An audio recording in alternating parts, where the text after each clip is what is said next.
Hello everyone, how are you? I hope you're fine. And today we are going to do the summary. That mean chapter 2 summary. हम लोगों ने chapter 2 में क्या क्या पढ़ा है, मतलब मीन्स मॉड्यूल 2 में हमने क्या क्या पढ़ा है ऑपरेटिंग सिस्टम के अंदर, उसे हम लोग एक बार समराइज करने जा रहे हैं। और जो भी चीज़ें यदि छूट गई होगी तो मैं आपको उसको इस टॉपिक में बता दूंगा, ठीक है। तो ऑपरेटिंग सिस्टम के बारे में हमने क्या पढ़ा था? Comprehensive review of hardware management, user interaction and system maintenance. ये तीन चीज़ों के बारे में हम लोगों ने पढ़ा था कि ऑपरेटिंग सिस्टम के अंदर हम लोग हार्डवेयर को मैनेज करते हैं, यूजर इंटरेक्शन होता है जीयूआई एंड सीयूआई के थ्रू, एंड सिस्टम मेंटेनेंस जैसे कि एंटीवायरस और disk cleanup and disk fragmentation के बारे में हम लोग पढ़े थे। उसके बाद क्या था? द फाउंडेशन बोलता है understanding the bridge between user and computer hardware. उसके बाद बोलता है डिफिनेशन ऑफ ओएस। पहली बात, सिस्टम सॉफ्टवेयर मैनेजर बोलता है operating system is a critical system software that manage hardware and software resources. जो ऑपरेटिंग सिस्टम है वो एक क्रिटिकल सिस्टम सॉफ्टवेयर है, एक सिस्टम सॉफ्टवेयर है जो कि पूरे हार्डवेयर या फिर अदर सॉफ्टवेयर रिसोर्सेज को मैनेज करता है, ठीक है। जैसे आपके घर में गार्जियन होते हैं जो हर एक चीज़ों को मैनेज करते हैं। जैसे एग्जांपल में क्या है? Microsoft Windows and Linux distributions.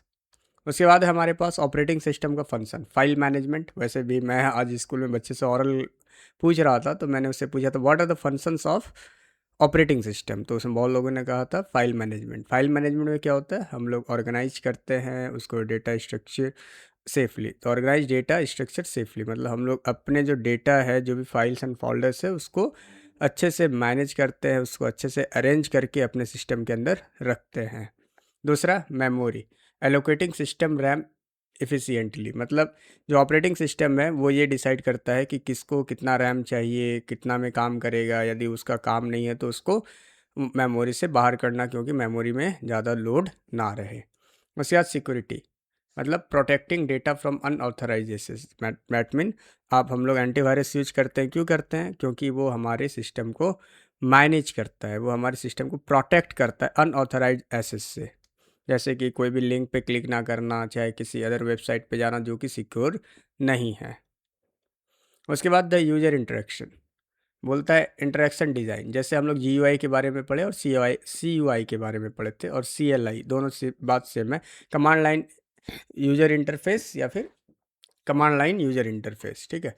तो the GUI graphical user interface allows user to, वो अलाउ करता है यूजर को operate computer through visual elements rather than text command. मतलब C U I and G U I का main फ़र्क यही है कि जो जी यू आई होता है उसमें हम लोग आइकन्स के थ्रू इंटरेक्ट करते हैं, और सी यू आई में कमांड लाइन यूजर इंटरफेस में हम लोग क्या करते हैं कि हम लोग अपने मतलब टाइप करके उसे कमांड देते हैं, टाइप करके हम उस चीज़ों को, उस ऑपरेटिंग सिस्टम को ऑपरेट करते हैं, ठीक है। जैसे application word, application Windows and graphical button, जैसे इस तरह का दिया रहता है मैसेज, ये वो फलना चिल्ला हम लोग यूज करते हैं।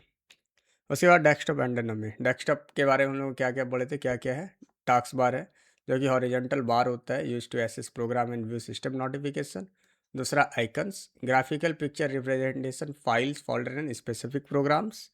फिर हम लोग मेन्यूज़ के बारे में पढ़े थे, structured list of commands that help perform different system task. उसके बाद हम लोगों ने बात किया था कि start software perform program to perform specific user work. देखो, आप जैसे ही डिस्क्रिप्शन में जाओगे ना, आपको एक लिंक मिलेगा, वो पूरा प्लेलिस्ट का लिंक है, ठीक है।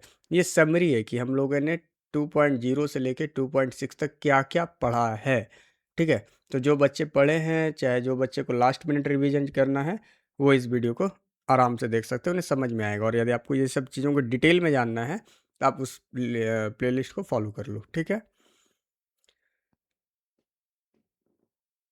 उसके बाद सिस्टम सेटिंग हम लोग मैंने बताया था कस्टमाइजेशन के बारे में कि operating system allow user to modify basic system setting for better usability. जैसे डेट एंड टाइम कैसे सेट करना है। डिस्प्ले प्रॉपर्टीज़ के बारे में मैंने बताया था कि आपको कैसे अपने क्या बोलता है इसको चेंज करना है, वॉलपेपर को, चाहे आपका स्क्रीन सेवर कैसे लगाना है, सब कुछ। उसके बाद माउस प्रॉपर्टीज़ के बारे में एंड प्रिंटर मैनेजमेंट के बारे में। उसके बाद कॉन्फ़िगरेशन समरी, ये सब मैंने बताया था। जैसे डिस्प्ले में हम लोगों ने क्या क्या पढ़ा था? Modify wallpaper, resolution, screen brightness. उसके बाद हार्डवेयर के बारे में पढ़े थे, manage connected printers and mouse pointer speed के बारे में पढ़ा था हम लोगों ने। उसके बाद सिस्टम कंपोनेंट के बारे में पढ़े थे, जैसे ऐड और remove built in features like calculator और पेंट। उसके बाद क्लॉक, उसके बारे में हम लोगों ने पढ़ा था कि ensure system synchronization for file record accuracy. हम लोगों ने फाइल एंड डायरेक्टरीज के बारे में भी पढ़ा था कि फाइल एंड डायरेक्टरीज क्या है। जैसे फाइल असिस्ट के बारे में हम लोगों ने पढ़ा था कि हम लोग अपने इंडिविजुअल यूनिट से related to information, docs, image या फिर वीडियोज़ है, वो सब क्या होता है, फाइल होता है। और डायरेक्टरी क्या होता है, जो कंटेनर होता है जो कि एक तरीके के फाइल को या फिर एक तरीके के फोल्डर को अपने अंदर रखता है, इसे बोलते हैं फाइल एंड डायरेक्टरी। डायरेक्टरी को हम लोग फोल्डर भी कहते हैं, ठीक है। उसके बाद कॉमन यूटिलिटीज़ के बारे में हम लोगों ने पढ़ा था कि डिस्क क्लीनअप कैसे करना है, एंटीवायरस क्या है, कंप्रेशन क्या है। तो बोलता है डिस्क क्लीनअप में क्या है, remove unnecessary junk files. Antivirus में protects against malicious software. And compression that mean reduce file size for storage, ठीक है। तो यूटिलिटीज़ क्या है, utilities also include backup tools and disk defragmenter mentors to optimize health, जो कि हमारे computer system की ओवरऑल हेल्थ को ऑप्टिमाइज करता है। उसके बाद चैप्टर आउटकम क्या है, 100% सिस्टम इंटरेक्शन मैंने आपको बताया, GUI बताया जो कि प्राइमरी इंटरफेरेंस था, और मैंने आपको एक सेफ्टी के बारे में बताया था, डेटा मैनेजमेंट आप कैसे कर सकते हो, ठीक है। उसके बाद लर्नर्स कैन नाउ ऑपरेट, आप लोग जो है अपने कंप्यूटर को अच्छे तरीके से ऑपरेट कर सकते हो with the help of GUI। And after this you have a next question. Thanks for your attention, we will meet soon in the unit third.